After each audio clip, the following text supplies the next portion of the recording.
Samahan niyo po ako sa fiesta ng Pandibulacan. Tara!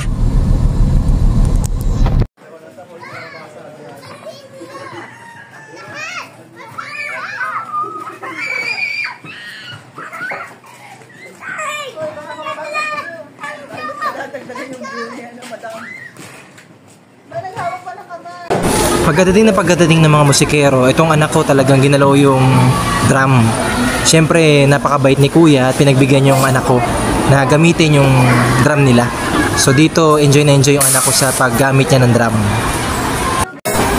After ni sabihan na gamitin yung drum, eto, tuwan-tuwa siya ngayon na sumasayaw sa tugtog ng mga musikero. Dito talaga masaya-masaya ang puso kung nakikita ko siya na sobrang saya niya sa ganitong klase ng fiesta.